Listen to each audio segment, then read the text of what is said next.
sick, arrogant millionaire who thought he was infertile until he saw his ex-wife with twins. As the Bentley pulled away from the curb, Clinton's fingers trembled on his phone. Not from his illness, but from rage and something far more dangerous, hope. Have you ever had a moment where everything you thought you knew about your life shattered in an instant? Hi viewers, kindly tell us where you're watching from and what time it is. Warm welcome to the family. Enjoy the story. Clinton Reeves believed two certainties in life: that money could buy anything and that he would never have children, until the day he saw his own eyes staring back at him from the faces of twin boys holding his ex-wife's hand. Fifth Avenue glistened with winter light, the kind that made everything look expensive but cold. Much like Clinton himself as he emerged from his private clinic, designer sunglasses hiding the fatigue in his eyes, but doing nothing to conceal the rigid set of his jaw. His assistant hovered nearby, clutching a leather portfolio containing the latest test results. "The car is waiting, Mr. Reeves," she said, her voice barely audible above the clicking cameras of paparazzi gathered at the entrance.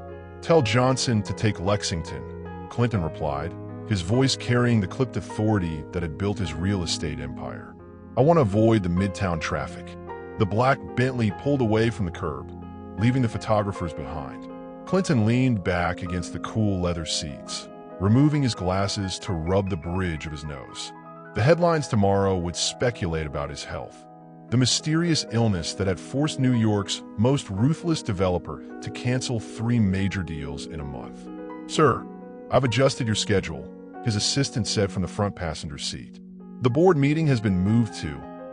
"Make a stop in Newark," Clinton interrupted, his eyes fixed on his phone where a notification had just appeared, a social media tag from an old connection who'd spotted someone familiar at the bus station. Someone who'd disappeared from his life 5 years ago. Memories flooded back. Alyssa's warm laugh echoing through their penthouse. The way her skin glowed against white sheets. Her tears when the specialist confirmed Clinton could never father children. Then came the coldness, his dismissal of her desire for family. The ugly divorce where he'd told the world she left because she wanted his money. The truth was more complicated. He'd push her away because he couldn't give her what she wanted. Because disappointment from someone you love cuts deeper than any business loss. The Bentley slowed near the Newark bus terminal. Rain splattered against the windows, blurring the figures on the sidewalk. Clinton's heart hammered against his ribs as he scanned crowds. Then he saw her. Alyssa Carter stood beneath a small awning, more beautiful than he remembered, her dark skin glowing despite the gray day. She wore scrubs beneath her open coat, a nurse's uniform, not the designer clothes he draped her in during their marriage. But what stopped his breath weren't the changes in her, but the 2 small figures clutching her hands. Twin boys, around 4 years old, with skin a perfect blend of his paleness and her rich brown tones. But their eyes, those eyes were unmistakable. The same steel gray that looked back at Clinton from every mirror. His father's eyes. His eyes. "Drive," he commanded, voice barely above a whisper. As the Bentley pulled away from the curb, Clinton's fingers trembled on his phone. Not from his illness, but from rage and something far more dangerous, hope. "Find out everything," he commanded his security team. "Everything she's been hiding." Have you ever had a moment where everything you thought you knew about your life shattered in an instant? When a single glance changed your entire reality. 5 years ago, Alyssa Carter walked away from a billion-dollar marriage with nothing but her dignity. Now she walked through life carrying the most valuable secret a man like Clinton Reeves could imagine. "Mommy, can we have ice cream after shots?" Miles asked, tugging at her hand as they climbed the stairs to their second-floor apartment. "Only if you're brave like last time," Alyssa answered, fishing keys from her purse while balancing grocery bags. Marcus, the quieter twin, already had his stuffed dinosaur clutched tight, his comfort object for doctor visits. The twins' laughter echoed through their modest apartment, bouncing off walls decorated with their artwork rather than the priceless paintings that had surrounded her in her previous life. A life that felt more like a beautiful prison with each passing day. Alyssa set down the groceries and checked her watch. 3 hours until her night shift at Newark Memorial. Just enough time for dinner, the pediatrician appointment, and dropping the boys at her neighbor's apartment. She moved to the window, a habit formed over recent weeks. The black car she'd noticed yesterday wasn't there today. Just paranoia, she told herself, though her nursing instincts, honed by years of reading subtle warning signs, told her something was off. In the bathroom, she splashed cold water on her face, catching her reflection in the mirror. At 34, she looked younger than during her marriage, despite the exhaustion of single motherhood and working full-time. Freedom suited her, even with its challenges. The memory came unbidden, Clinton's hands on her body, his mouth against her neck. The physical chemistry between them had never been the problem. Even now, alone in her bathroom, the ghost of his touch could make her pulse quicken. "Mommy." Marcus took my truck.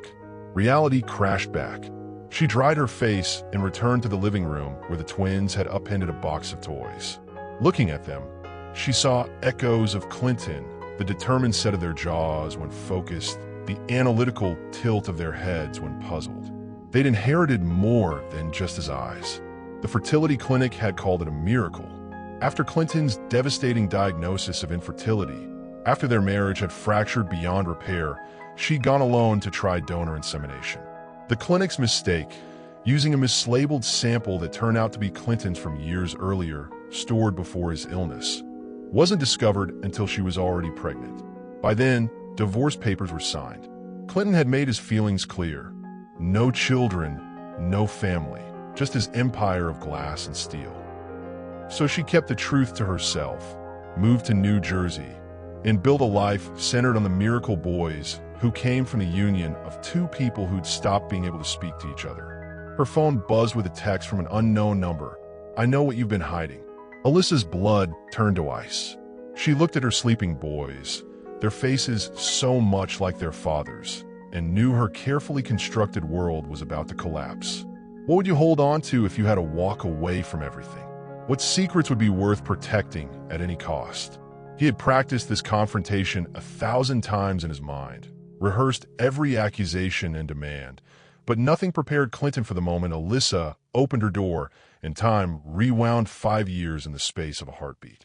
Clinton, his name fell from her lips like a stone, her body blocking the doorway, one hand gripping the frame as if it might support her suddenly weakened knees. "Aren't you going to invite me in, Alyssa?" His voice remained controlled, betraying none of the hurricane inside him. "Or would you prefer we discuss my sons in the hallway where your neighbors can hear?" Her eyes widened.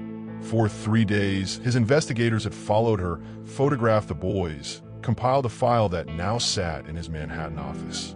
3 days of sleepless nights, staring at images of children with his eyes, his jawline.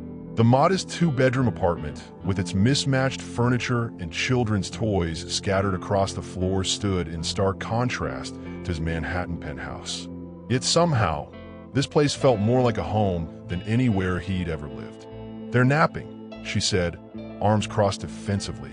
"And you can't just show up like this." "Like what?" "Like a father wanting to see his children? Children you've hidden from me for 4 years." The control in his voice slipped, revealing the raw edge beneath. "You made yourself clear about children, Clinton." "Very clear." Her voice trembled but held firm. "You said, and I quote, 'I have no interest in raising someone else's child.' They're not someone else's. They're mine." He stepped closer, close enough to catch her scent, no longer expensive perfume, but something simpler, warmer. "DNA doesn't lie, Alyssa. You don't know anything. I know they were born 9 months after our divorce. I know they have my eyes, my grandmother's chin." His voice dropped lower. "What I don't know is how a man diagnosed by 3 specialists as incapable of fathering children suddenly has twin sons." The attraction between them still hummed, an electric current neither acknowledged but both felt. 5 years had only deepened her beauty, added a confidence she'd lacked in their marriage. "You can't see them," she said finally. "Not like this. Not as some claim you're staking. I have rights. You have money and lawyers. It's not the same thing." She stepped back, preparing to close the door. "When you're ready to talk like reasonable adults about what's best for Miles and Marcus, call my lawyer." Clinton moved forward, one hand catching the door. "I am dying, Elise." The words hung between them, unplanned, raw. What? Cancer. Rare form. Treatment options. He paused, hating the weakness in his voice. Limited. You're dying. Alyssa whispered, medical training kicking in as she noted the yellowing of his skin, the weight loss hidden beneath expensive tailoring. And now you want to know your sons? The twins' laughter from the next room cut through the tension like a knife, oblivious to how their world was about to change. Have you ever faced someone from your past and felt everything, the hurt, the love, the betrayal, crash back into you all at once? How do you protect yourself when your heart remembers what your mind wants to forget? The DNA test results lay unopened on the coffee table between them, a piece of paper that would either vindicate her truth or condemn her as the liar he believed her be. Alyssa watched Clinton from the kitchen doorway, studying how he perched uncomfortably on her second-hand couch, designer suit jacket draped over the arm, scrolling through emails on his phone. In her home, but not belonging to it, just as he'd been in their marriage. Physically present, but emotionally elsewhere. They're ready, she said, carrying 2 mugs of coffee. Do you want to do the honors? The hospital waiting room had felt sterile and cold as the nurse drew blood from both boys, their brave faces and identical gray eyes. His eyes, staring up with curiosity rather than fear. Clinton had stood awkwardly to the side, a man who commanded boardrooms reduced to a spectator in his own revelation. Now, 3 days later, the results had arrived by courier. Clinton set down his phone and reached for the envelope, his fingers brushing hers in the exchange. That simple touch sent awareness cascading through her body, muscle memory of intimacy they once shared. I never cheated, she said quietly. I need you to know that. Clinton didn't respond, focusing instead on breaking the seal and unfolding the papers inside. His face, usually an unreadable mask in business dealings, betrayed every emotion as his eyes scanned the results. Disbelief, confusion, then something she couldn't quite name. 99.9% probability of paternity, he read aloud, voice hollow with shock. For both boys. From the hallway came a small voice. Mommy? Is the man still here? They both turned to see Marcus standing in Batman pajamas, clutching his dinosaur. Eyes, Clinton's eyes, wide with curiosity. Yes, baby, Alyssa answered, rising to lift him into her arms. This is a friend of Mommy's. Does he like dinosaurs? Marcus asked solemnly. Clinton stood, uncertain, hands hanging awkwardly at his sides. I do, he said finally, especially T-Rex. That's what I have. Marcus held out the stuffed toy. His name is Rex. Very appropriate, Clinton said, his voice softening in a way Alyssa had rarely heard. When Miles appeared moments later, drawn by voices, the 4 of them existed in awkward tableau, a family created by science and circumstance, connected by blood but strangers in every way that mattered. After the boys returned to bed with promises of a story about dinosaurs, Clinton and Alyssa faced each other across the coffee table again, the test results between them. But how? Clinton demanded, waving the test results. Every specialist said it was impossible. Alyssa took a deep breath and explained the fertility clinic's mistake. How they'd used his sample from years earlier, before his illness had progressed, a sample she hadn't even known existed. Maybe if you'd bothered to get a second opinion instead of deciding her future alone, you would have known, she finished, taking the papers from his hand. Maybe if you'd loved me more than your pride, we wouldn't be strangers now. Clinton's jaw tightened. You had no right to keep this from me. And you had no right to throw away our marriage over something neither of us controlled, she countered. But here we are. What impossible truth have you had to face in your life? A moment when everything you believed about yourself was suddenly questioned? Clinton Reeves built his fortune negotiating brutal deals where he always emerged victorious. But as he watched his sons build a sandcastle in the park, he realized this was one negotiation where losing wasn't an option. The private park Clinton had rented for the afternoon stretched empty around them, the Manhattan skyline looming beyond like a reminder of the privilege that had always separated them. That and his stubborn belief that everyone had a price. Higher, Miles commanded, directing Clinton's placement of another scoop of sand. Marcus worked methodically on a moat, his focus intense. From a bench nearby, Alyssa watched them, arms crossed, expression guarded. In the weeks since the DNA test confirmed what she'd always known, they'd established a fragile truce. Supervised visits, no overnight stays, no discussions of the future until they'd sorted through the past. Clinton looked up, catching her eye across the code playground. Motherhood had transformed her, adding curves to her already beautiful figure. Her body had carried his children, a miracle he still couldn't fully comprehend. The thought sent heat through him, inappropriate under the circumstances, but impossible to deny. "We need to talk," he said later, after the boys were distracted by the professional code playground attendant he'd hired. He sat beside her on the bench, keeping careful distance between them. Appelle maintenant arrangement. For the boys. He straightened his cuffs, a nervous habit from board meetings. "I want them in my life. You've known them a week, Clinton. They're my sons. Biology isn't parenthood." She turned to face him fully. "These boys have never known you. I've been both parents for 4 years while you built towers and bought islands. I didn't know they existed. And if you had," her eyes challenged him, "you told me children would never be part of your plan." Your exact words. Clinton looked away, watching the twins. "Things change. Like your diagnosis?" she asked softly. "Is that why you're suddenly interested in family?" 6 months, he said finally, the words dropping between them like stones. "That's what they're giving me without experimental treatment." His eyes, so like the twins, locked with hers. "I'm not asking for your forgiveness, Alyssa. I'm asking for time with them before I can't have any more." Something in her expression shifted. The nurse evaluating symptoms. The woman who had once loved him recognizing truth in his voice. "I'll make you a deal," he continued, falling back on the language he knew best. "Move back to the penthouse. You and the boys. I'll set up a trust for their education, for your—" "No," she cut him off. "I don't want your money, Clinton. I never did." "Then what do you want?" "Respect," she said simply. "Acknowledge publicly that you lied about our divorce. Admit that I wasn't after your fortune. And promise that whatever time you have with the boys isn't about your legacy or your ego. It's about them." Clinton studied her face, realizing for the first time that she'd always been the one person his wealth couldn't impress, couldn't control. It was why he'd fallen in love with her.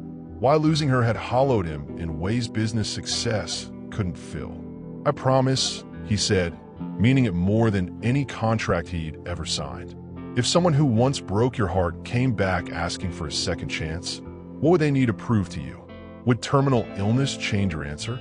The media called it the miracle reconciliation, but behind closed doors, Alyssa knew their arrangement was built on quicksand, and Clinton's empire of lies was beginning to sink. "Billionaire's secret family revealed," screamed the headline on the tabloid that a nurse had tried to hide from Alyssa during her shift. The photo showed Clinton escorting the twins from his car, his hand protectively on Marcus's shoulder, Miles skipping ahead. "It's fine," Alyssa told her co-worker, though it wasn't. Nothing had been fine since she'd agreed to Clinton's compromise, a temporary move to his penthouse while maintaining separate bedrooms, giving the boys time with their father while preserving her independence. The penthouse gleamed with chrome and glass. 60 floors above the city they'd once called home together. The twins' excited shouts echoed off marble surfaces as they discovered rooms larger than their entire apartment, while Clinton watched with the uncertain expression of a man realizing too late that his palace was built for power, not joy.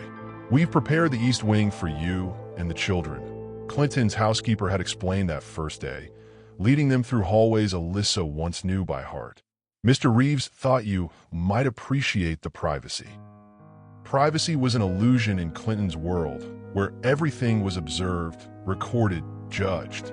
His business partners raised eyebrows at board meetings.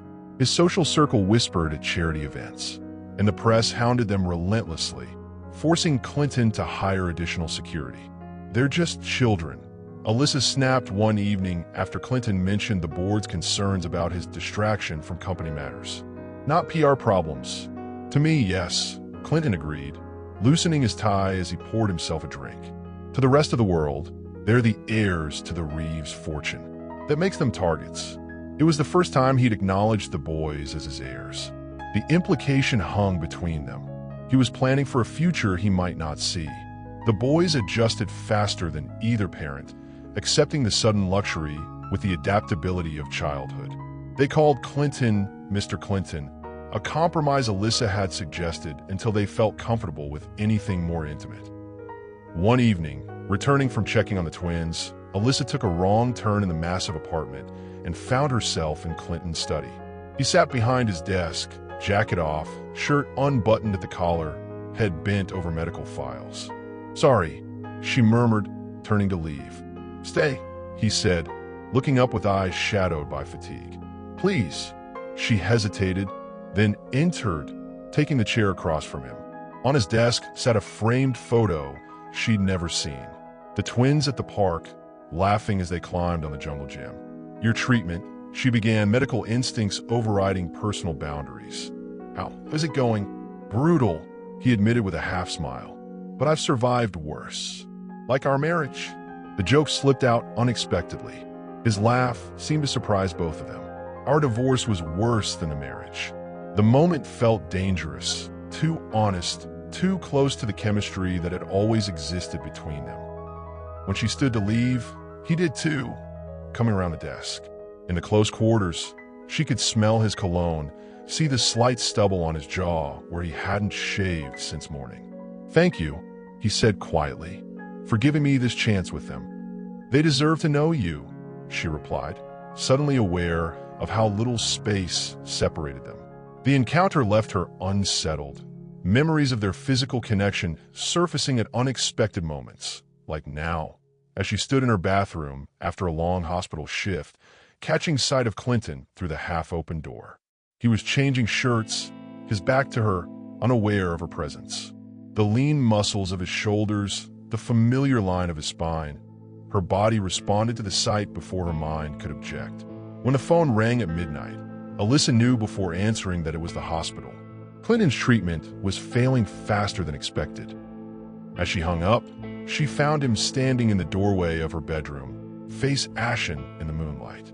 "I need to tell you something," he whispered, "about why I really pushed you away 5 years ago. Have you ever returned to a place that was once home, only to find yourself a stranger there? What memories would flood back if you had to live again with someone who once knew every inch of your heart?" The confession poured from Clinton like poison from a wound. How his father's deathbed revelation about a secret family had broken something in him, made him push away the only woman he ever loved rather than risk becoming the man he despised. The penthouse balcony suspended them above the glittering city, the cool night air carrying his words away as fast as he could speak them. Tears, something she had never seen from him even during their divorce, tracked silently down his face, catching the moonlight like silver threads.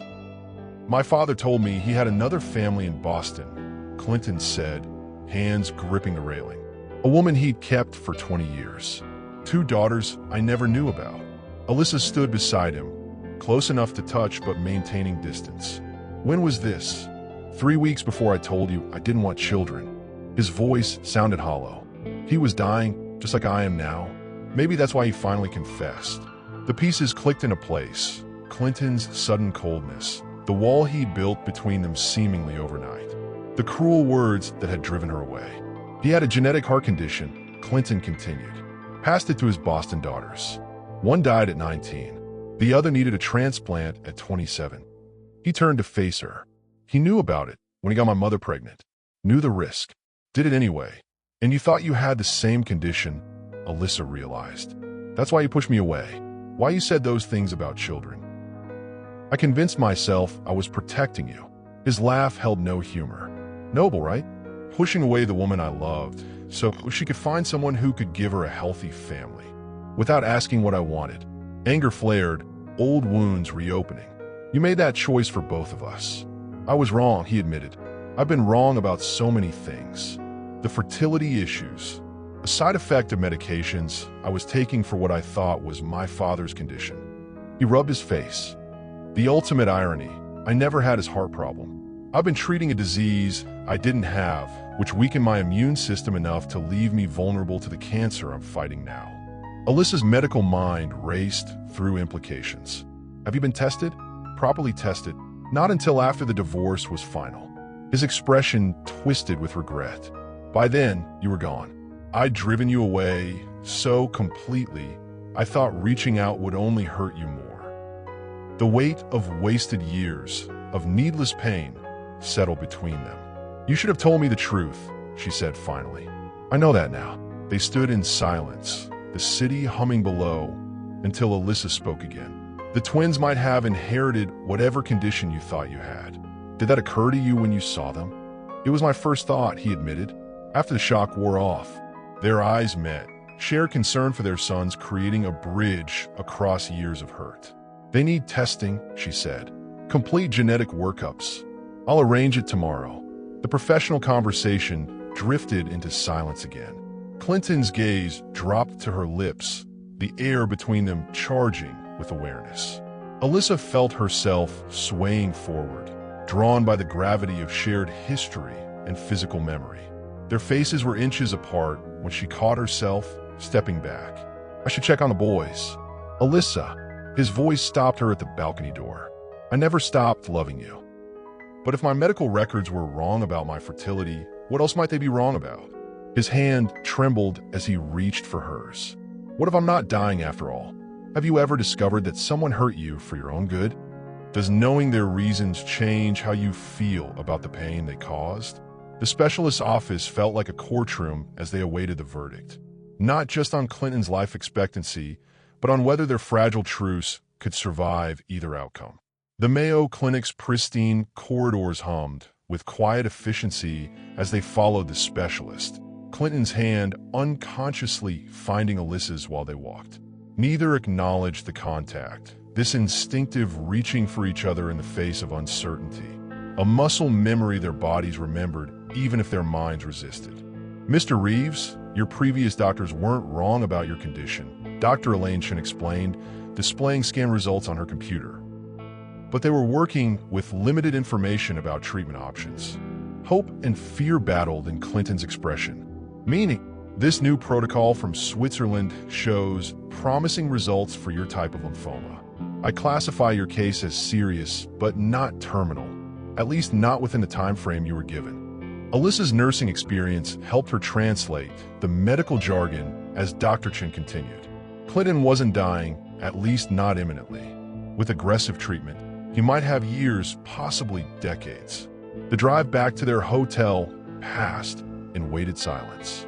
The twins were in New York with Clinton's most trusted nanny, enjoying what they'd been told was a special vacation. Neither parent had wanted to disrupt their lives with adult concerns. Are you disappointed? Clinton asked suddenly as they entered their adjoining hotel rooms. Alyssa stopped, stunned. That you're not dying? What kind of monster do you think I am? That's not what I meant. He loosened his tie, a nervous gesture. You agreed to the living arrangement, to letting me into the boys' lives because you thought my time was limited. Now that equation has changed. I'm glad you're not dying, Clinton. She met his eyes directly. The boys deserve to know their father for more than a few months. The mention of the twins shifted the conversation to safer ground. Dr. Chun had recommended genetic testing for them as well, given Clinton's family history. Appointments were scheduled for the following morning. Clinton disappeared into his room to make business calls while Alyssa showered, trying to process the day's emotional whiplash. Under the hot water, she allowed herself to acknowledge the relief flooding through her, not just for the twins' sake, but for her own complicated feelings about the man on the other side of the wall. Later, as they prepared to meet Dr. Chun for dinner to discuss next steps, Clinton knocked on the connecting door. When Alyssa opened it, she found him standing awkwardly in a crisp shirt, struggling with cufflinks. Could you? He asked, holding out his wrist. The intimacy of the request caught her off guard. This small act of assistance, fastening cufflinks, straightening ties, had been part of their daily routine as husband and wife. Now it felt charged with new meaning.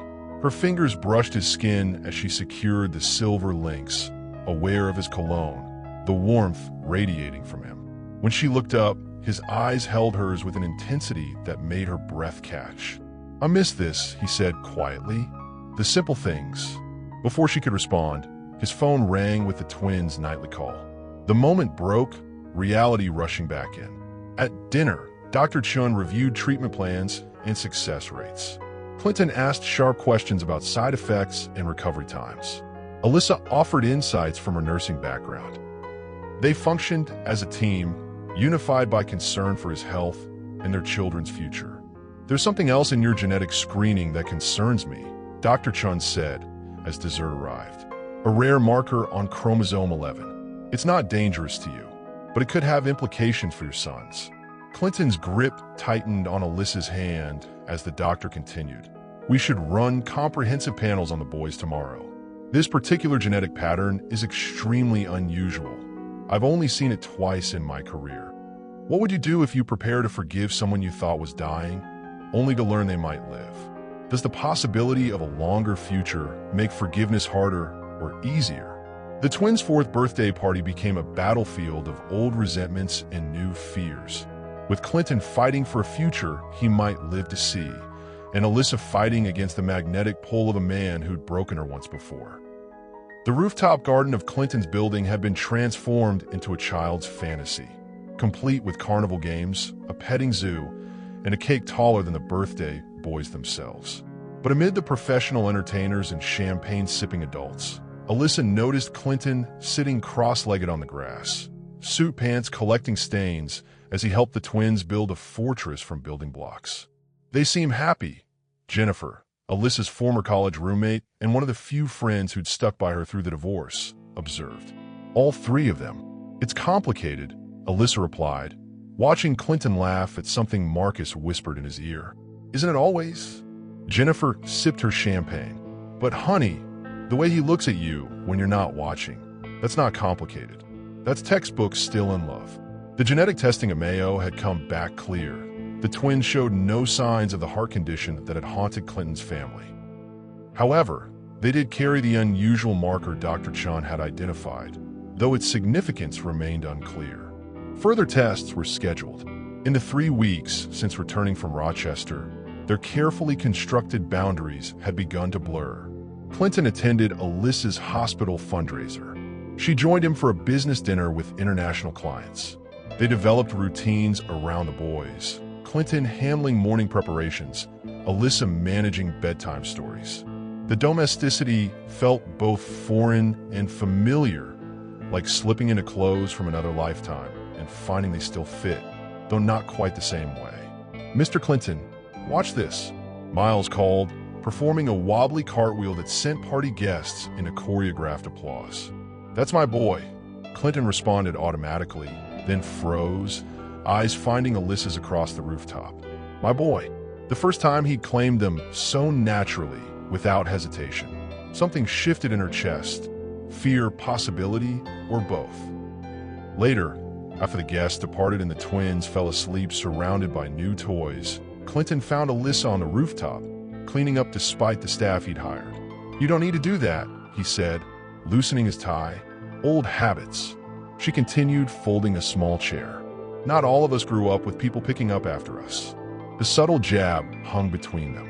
Class differences had always been a fault line in their relationship. Her practical upbringing by a grandmother who worked 2 jobs versus his legacy of wealth and privilege. "That's not fair," he said quietly. "I've never judged where you came from. No, you just tried to remake me into someone who fit your world better." The stress of the day, of weeks pretending they weren't walking on eggshells, finally cracked her composure. Designer clothes, elocution lessons, those endless charity committees filled with women who talked about their household staff like they were discussing furniture.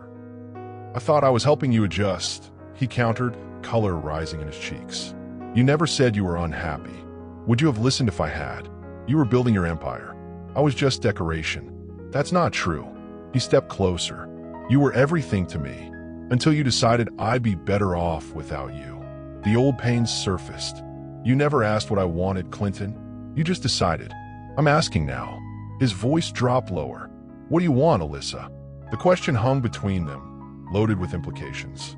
The attraction that had always existed between them pulsed stronger after weeks of proximity, of watching him become a father to their children, of glimpsing the man he might have been if fear hadn't driven them apart. Without conscious decision, they moved toward each other. Music from a neighboring building drifted up, a slow, sultry beat that seemed to match the rhythm of their breathing. Clinton's hand found her waist, his other clasping hers, and they began to sway. Dancing together at the party after children are asleep, bodies remembering rhythms they once knew by heart. His cheek brushed hers, breath warm against her ear. Her hand rested on his shoulder, feeling the solid strength beneath expensive fabric. The kiss happened somewhere between memory and desire, neither initiating, both surrendering to gravity. When they pulled apart, breathless and startled, Clinton's phone lit up with an incoming call. The screen flashed a woman's name and photo, someone Alyssa had never seen before. Her expression shuddered as he quickly declined the call. "Who's Vanessa?" Have you ever found yourself falling back into old patterns with someone, unsure if you're making the same mistake twice or if people can truly change? What signs would you need to trust again? The accusation hung between them like shattered glass.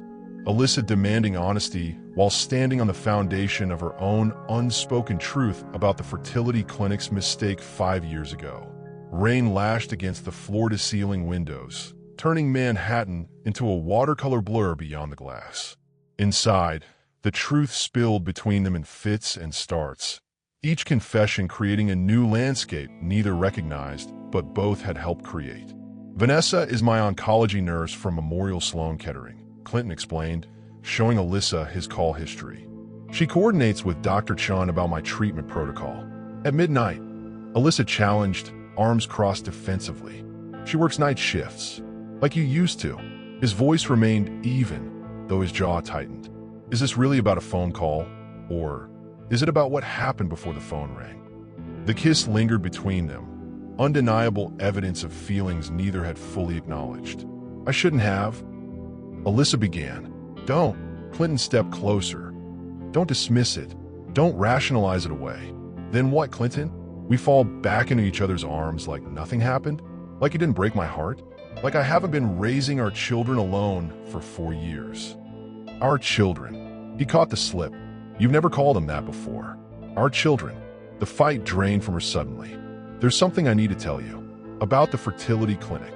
They moved to the living room, where Alyssa explained what the doctor had told her after discovering her pregnancy. That the clinic had used Clinton's sample by mistake, a sample he'd provided years earlier for research purposes. "Why didn't you tell me?" he asked, voice raw with emotion. "You'd made yourself clear about not wanting children. The divorce was final. And then," she looked away, "then I saw how you smeared me in the press. Gold digger, fortune hunter. You made me sound like I'd married you for your money and left when I couldn't get enough." "I was hurt," he admitted. "And when I'm hurt, I lash out. It's not an excuse. It was enough reason for me to keep the twins away from someone who thought so little of their mother." The honesty between them felt new, stripped of pretense, of the careful facades they'd maintained even in marriage. "We've both made mistakes," Clinton said finally. "Massive ones. But there are 2 boys sleeping down the hall who deserve better from both of us." Alyssa studied his face, searching for the arrogant businessman who dismissed her dreams of family, who'd valued control above connection. Instead, she saw a man changed by illness, by fatherhood, by regret. "I'm still angry with you," she said honestly. "I know, and I don't trust that you won't hurt me again." Fair. Their honesty hung between them, uncomfortable but necessary.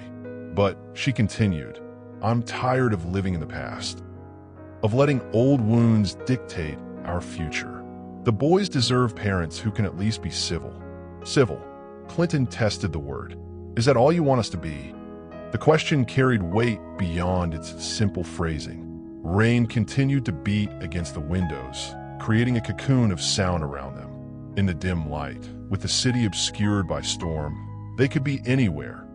Any 2 people navigating the complicated geography of broken trust and persistent desire. "I don't know what I want," Alyssa admitted. Clinton moved closer on the couch, his hand finding hers. "Then let me show you what I want." The kiss this time wasn't surprising or accidental. It was deliberate, a question and answer both. His hands cradled her face with reverence, thumbs tracing her cheekbones as though memorizing their contours. Alyssa allowed herself to respond, to remember how perfectly they'd always fit together physically, even when emotionally misaligned. Bodies remembered what minds try to forget. The curve of her waist beneath his palms, the sensitive spot at the base of his neck that made him shudder when she traced it with her fingertips. Clothes became obstacles, removed with increasing urgency until they lay tangled on the couch, skin against skin, heartbeat against heartbeat. "Are you sure?" he whispered against her throat. "No," she answered honestly, then pulled him closer. "But I'm here anyway." Their reunion was both familiar and new. The knowledge of each other's bodies enhanced by years of absence, by appreciation for what had been lost and might now be found again. When they finally lay spent in each other's arms, the rain had stopped, revealing a city washed clean, glistening with possibility. As morning lights spilled across the tangled sheets, Clinton's phone buzzed with an urgent message. The twins' genetic test results were ready, and the doctor wouldn't discuss them over the phone. Alyssa's fingers tightened around his, both preparing for whatever came next.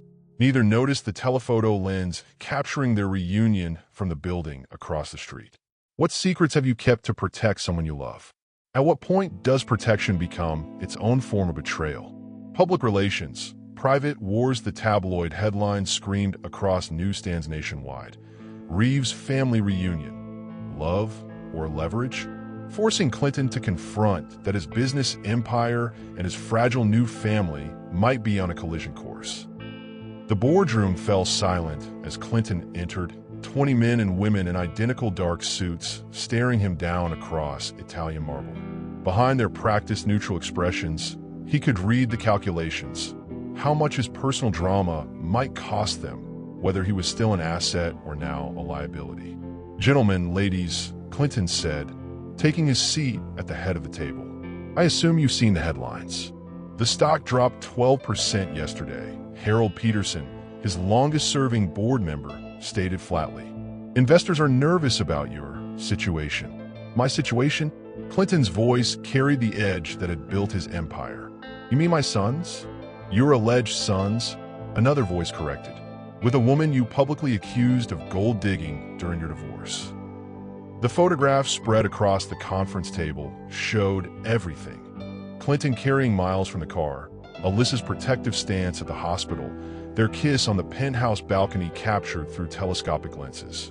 The invasion felt personal, raw. "The media narrative is damaging," Peterson continued. "Either you lied about your ex-wife 5 years ago, making you unreliable, or she's been hiding your children, making this a custody battle that could drag on for years." Clinton's jaw tightened. "Those children are off limits." "Nothing is off limits when it affects shareholder value," came the cold reply. "We need damage control. Fast."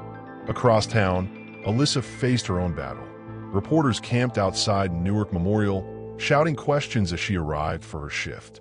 Security had to escort her through employee entrances, past photographers who'd somehow learned her schedule. "Mrs. Reeves," they called, despite her never taking Clinton's name during their brief marriage. "Is this about money? Are you seeking child support?" Her supervisor pulled her aside before she could reach the nurse's station. "Alyssa, I'm sorry, but the hospital board is concerned about the media attention. We've had reporters trying to access patient files, claiming you've been discussing your personal situation during work hours." "I haven't said a word to anyone," Alyssa protested. "I believe you, but the board is requesting you take paid leave until this dies down." The isolation was suffocating. At the penthouse, Clinton paced his office while his assistant fielded calls from reporters, board members, and lawyers. The boys played in their room, oblivious to the storm surrounding them. But Alyssa could see the stress beginning to affect them too. "Mommy, why can't we go to the park today?" Marcus asked during lunch, his small face pressed against the window. "The photographers make it unsafe." "Baby," she explained, hating how the adult world was already constraining their childhood. That evening, Clinton found her on the balcony where they'd shared so much truth just days before. Now it felt exposed, vulnerable to the same cameras that had captured their private moment. "I'm pulling out of the Switzerland deal," he said without preamble. Alyssa turned, surprised. The deal had been his obsession for months, a European expansion worth hundreds of millions. "The board demands I choose," he continued. "The company or the family. They think the scandal makes me unstable, unreliable." "What did you tell them?" Clinton's smile held no humor. "That they could go to hell. I'm putting the company in a blind trust. Effective immediately." The magnitude of his decision hit her like a wave. Clinton's company wasn't just his career. It was his identity, his legacy, everything he'd built since childhood. "You can't do that for us," she whispered. "I'm not doing it for you," he said, stepping closer. "I'm doing it for me, for the man I want to be instead of the one I've been." The kiss this time was desperate, hungry, flavored with the salt of tears neither wanted to acknowledge. Against the backdrop of camera flashes from distant buildings, they clung to each other like survivors of a shipwreck. Later, as they made love with an urgency born of uncertainty, Clinton whispered against her throat, "Whatever happens, we face it together." But even as Alyssa nodded, even as her body responded to his with the fervor of rediscovered passion, doubt whispered in the back of her mind. In his world, love and business were rarely separate. Someone was always keeping score.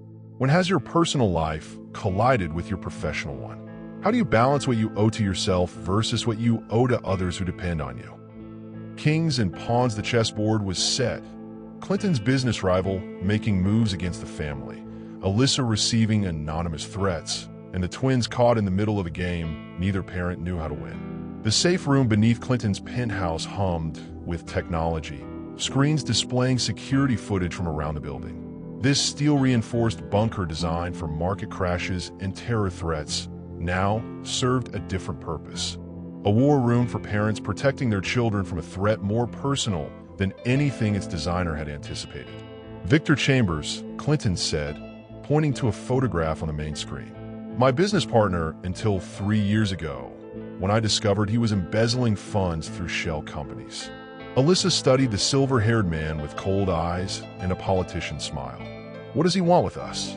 "Revenge, initially, but something changed when news of the twins broke." Clinton pulled up financial records, emails, transaction histories. He'd been buying up shares of companies connected to genetic research, fertility clinics, biotech firms, including the clinic where I was treated. He purchased it 6 months ago through intermediaries. The implications crashed over her like ice water. He has access to all the medical records, the twins' DNA profiles, their genetic markers, the rare chromosome pattern Dr. Chin mentioned. Clinton finished grimly. "Victor's been investigating it.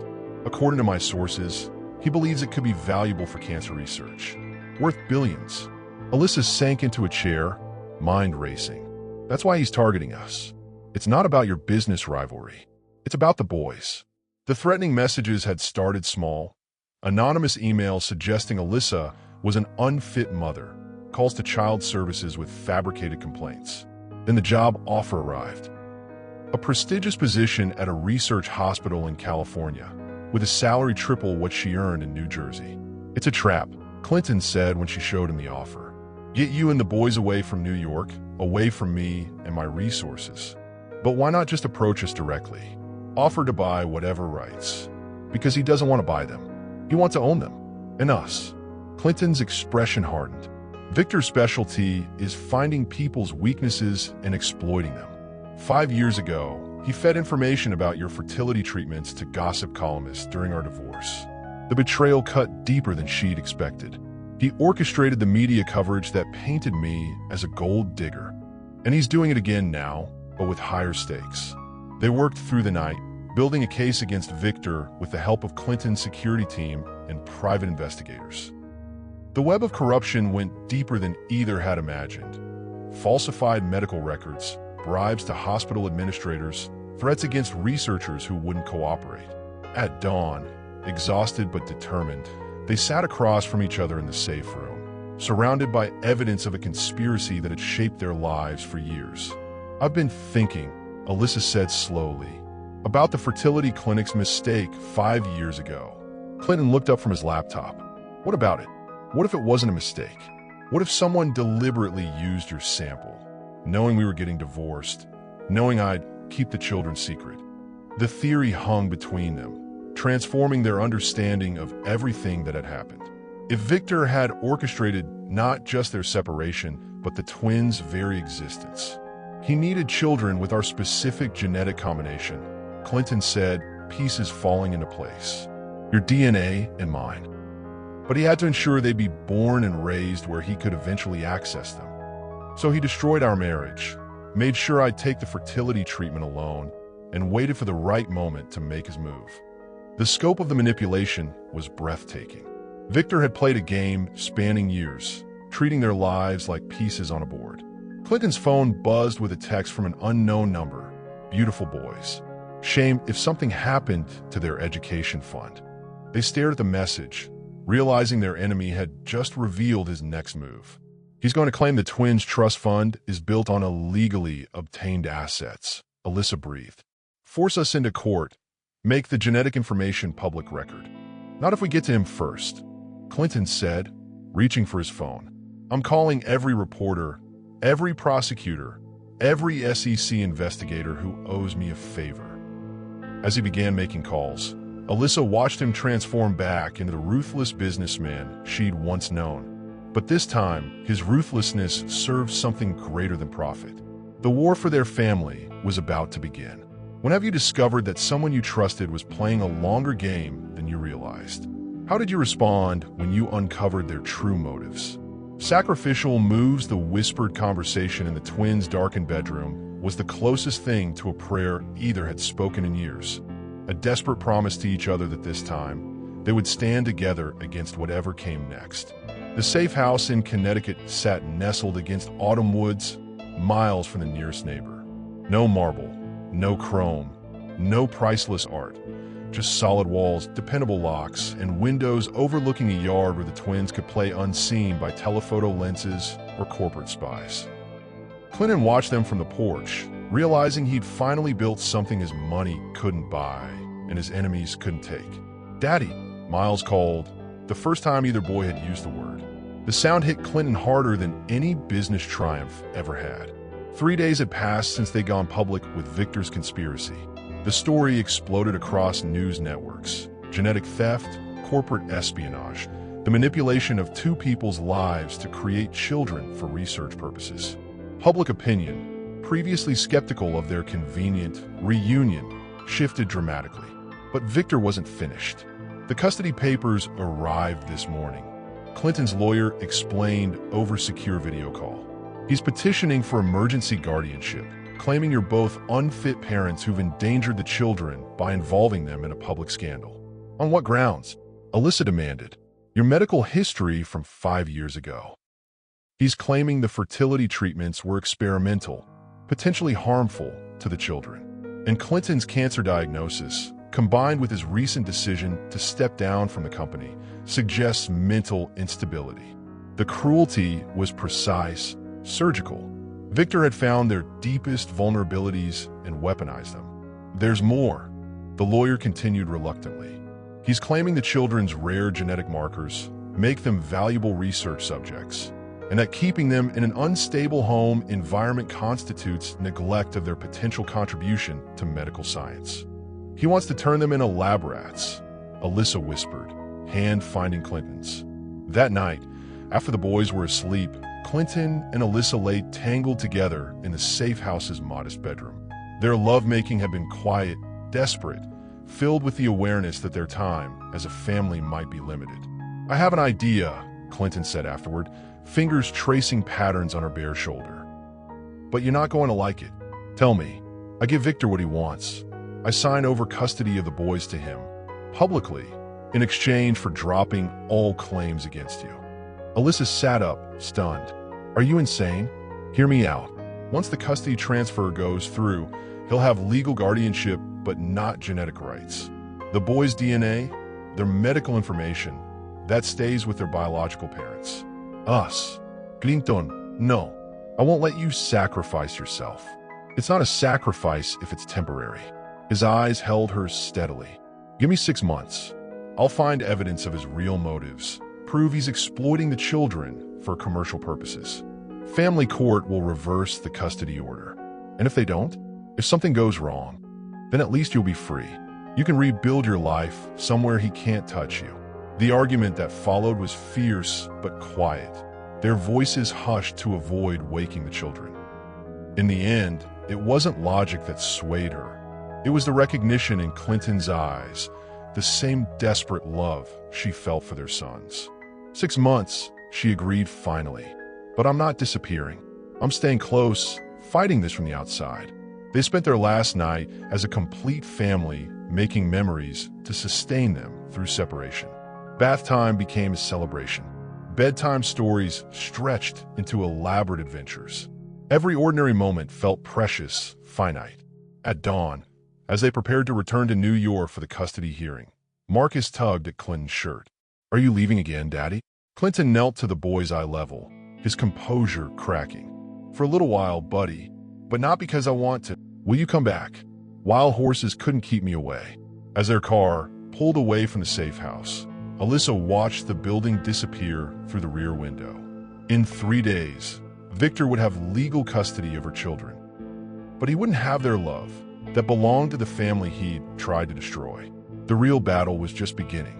What would you be willing to sacrifice to protect those you love? Have you ever had to choose between the life you built and the people who matter most? Counterattack Clinton Reeves had built his reputation destroying opponents in boardrooms. But as he watched Alyssa prepare for battle against a man threatening their children, he recognized a fierceness that made his own ruthlessness pale in comparison. The television studio lights beat down as they sat side by side, hands clasped between them. Not for show, but for strength. 5 years ago, they'd faced divorce cameras separately, hurling accusations across continents. Today, they face the world as a united front, the truth their only script. People ask if we're really in love or if this is about money. Alyssa said to the interviewer, her voice steady despite the magnitude of what they were risking. "Let me be clear, I walked away from Clinton's fortune once. I'd do it again if it meant protecting our children from exploitation." The interview was their nuclear option. Full transparency about Victor's scheme, the genetic manipulation, the custody battle designed to give him control over the twins' DNA. Public opinion was their only weapon against a man who owned judges and bought politicians. Clinton's phone buzzed constantly with messages. Board members demanding explanations, lawyers advising silence, reporters seeking follow-up interviews. But it was the text from Dr. Chun at Mayo that made his blood run cold. Someone tried to access the twins' genetic files. "We stopped them, but this won't be the last attempt." "He's getting desperate," Alyssa observed, reading over his shoulder. The custody hearing was scheduled for tomorrow. Despite their media blitz, Victor's legal team had maintained their position. The children belonged in a stable environment where their unique genetic gifts could be properly studied and preserved for humanity's benefit. It was elegant manipulation, positioning child exploitation as altruism. That evening, in their hotel suite 1 block from the courthouse, Clinton received an unexpected visitor. Harold Peterson, his former board chairman, stood in the doorway, looking haggard. "I owe you an apology," Peterson said without preamble. An explanation? He entered, carrying a briefcase that seemed to weigh more than its contents should. "Victor approached me 6 months ago, offered to buy out my shares at triple market value if I could convince the board to remove you as CEO." Clinton's expression remained neutral, though his hand found Alyssa's. "Why are you telling me this now?" "Because I just learned what he really wanted." Peterson opened the briefcase, revealing documents, photographs, recorded conversations. "It was never about the company. He needed you distracted, isolated, vulnerable. Everything he did was designed to force you back to Alyssa and the children." The evidence was devastating. Victor had orchestrated the entire crisis. The media leaks, the board rebellion, even Clinton's medical misdiagnosis years earlier. The cancer was real, but the fertility issues that had destroyed their marriage were chemically induced through medications Victor had convinced Clinton to take. "He's been planning this for 7 years, Peterson continued. "Ever since he learned about your genetic profile during your partnership. When he discovered Alyssa's medical background, he saw an opportunity to create children with unprecedented genetic potential. My God, Alyssa breathed, understanding finally hitting her. The fertility clinic mistake wasn't random. He made sure I'd use Clinton's sample, made sure we'd divorce before I could tell him about the pregnancy. And then he waited, Clinton said grimly, knowing that eventually something would force us back together. My illness, the children's existence, it was all part of his design. Peterson looked older than his 70 years. I'm willing to testify tomorrow. Full disclosure about his manipulation, his attempts to buy influence, everything. The evidence changed everything.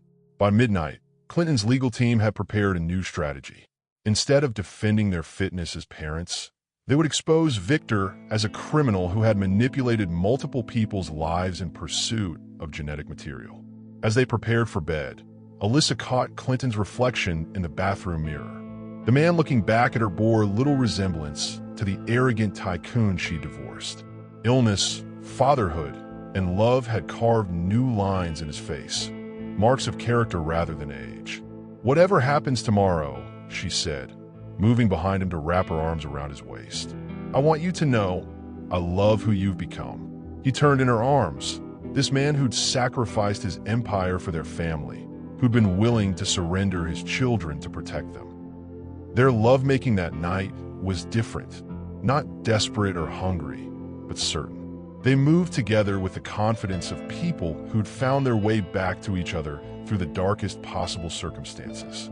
At dawn, Clinton's phone rang with news that would change everything. Victor Chambers had been arrested at his home, charged with corporate espionage, genetic theft, and conspiracy to commit fraud. The twins were coming home. When has your personal story become part of something bigger than yourself? What gave you the courage to speak your truth, even when the stakes were impossibly high? Full circle 5 years earlier, Clinton Reeves had stood in an empty penthouse, believing his life was complete without family. Now he stood in the same space, surrounded by toys, children's laughter, and a woman who had taught him that his true legacy had nothing to do with buildings bearing his name. The rooftop garden bloomed with spring flowers, the city spread below them like a kingdom they no longer needed to conquer. The twins raced between planted beds, their laughter carried on the breeze as Clinton and Alyssa stood at the edge, his arm around her waist, her head on his shoulder. The skyline a mere backdrop to the empire that truly mattered. 6 months had passed since Victor's arrest. The trial had been swift once prosecutors uncovered the full scope of his conspiracy. Genetic theft, corporate manipulation, fraud spanning multiple states and several countries. He'd received 25 years in federal prison, his assets frozen to compensate his victims.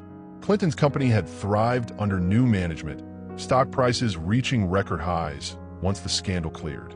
But he showed no interest in reclaiming control, content to serve as a consultant while focusing on the foundation he and Alyssa had established. The Genetic Rights Foundation protected families from exploitation, funded research into rare genetic conditions, and lobbied for laws preventing the commodification of human DNA. Their first major victory had been legislation requiring informed consent before any genetic material could be used for research or commercial purposes. The Senate hearing went well, Clinton reported, returning from Washington where he'd testified about corporate genetic theft. They're fast-tracking the Protection Act. Good, Alyssa replied, not looking up from a medical journal she was reading. She'd returned to nursing part-time while pursuing a master's degree in genetic counseling, her own experience having revealed a calling she'd never recognized. The twins, now 5, had adapted to their unusual circumstances with the resilience of childhood. They called Clinton Daddy and knew their story in age-appropriate terms, that some people had tried to use their family for science, but their parents had fought to keep them safe.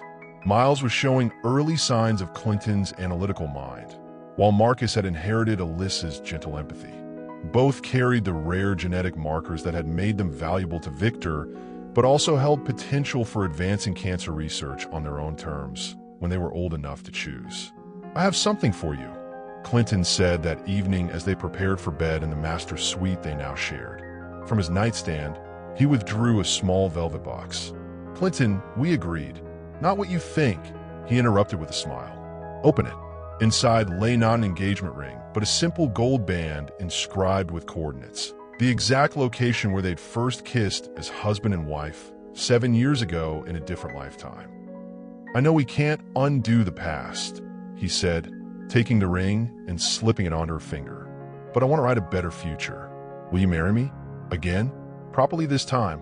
The proposal wasn't about ownership or tradition. It was about choice. The choice to bind their lives together, not from desperation or circumstance, but from love earned through fire. "Yes," she whispered, tears making her voice thick. "But I have conditions." "Name them." "Small ceremony. Just us and the boys. And we write our own vows." "Deal." They married on the rooftop garden 1 month later, the twins serving as ring bearers in matching suits, their laughter echoing off buildings that had once symbolized Clinton's isolation but now stood witness to his transformation. The foundation grew into an international organization. The twins thrived in private school, protected by security but not isolated from the world. And Clinton learned that the love of a woman who'd walked away from his money was worth more than every dollar he'd ever earned. On their first wedding anniversary, the second time around, Alyssa discovered she was pregnant. The pregnancy was natural, unassisted, a gift from bodies that had healed from past trauma. "Another miracle," Clinton murmured, hand resting on her still flat belly as they lay in bed. "Not a miracle," she corrected, covering his hand with hers. "Just love." Finally, getting the timing right. As spring turned to summer and their family prepared to grow, they never forgot the forces that had tried to tear them apart. Victor's conspiracy had cost them years of happiness, but it had also forged them into something stronger than they'd ever been separately. The fertility clinic file lay framed on Clinton's desk, not as a reminder of betrayal, but of resilience. At the bottom, a handwritten note from Dr. Chun. "Sometimes the greatest gifts come wrapped in the greatest struggles." Their story had become legend in certain circles. The billionaire who chose love over empire, the nurse who fought corporate greed with nothing but truth. But to the twins building pillow forts in the living room, to the baby growing beneath Alyssa's heart, they were simply mom and dad. The penthouse remained their home, but it no longer felt like a fortress. Friends filled the rooms, laughter echoed through hallways, and love had transformed cold marble into something warm and alive. One evening, as they watched the sunset paint the city gold, Marcus climbed into Clinton's lap. "Daddy, tell us the story again." "Which story, buddy?" "About how you and Mommy found each other." Clinton glanced at Alyssa, seeing in her smile the same wonder that had first captured his heart. "Well," he began, pulling Miles close with his free arm, "it starts with two people who thought they were too broken to be fixed." As his voice carried across the rooftop, weaving their truth in a fairy tale for young ears, Alyssa placed her hand on her growing belly and marveled at how far they'd all traveled. Sometimes the most impossible things turn out to be the most necessary. Sometimes losing everything was the only way to find what really mattered. And sometimes, if you were very lucky, love gave you a second chance to get it right. The city sparkled below them, full of other stories waiting to unfold, other people searching for their own impossible dreams. But here, 60 floors above the chaos, one family had found their way home to each other. That, Clinton thought as he finished the story and watched his son's eyes grow heavy with sleep, was a legacy worth more than all the buildings in Manhattan. What does it mean to come full circle in love? To find your way back to someone after everything has changed, including yourselves? Share what second chances have taught you.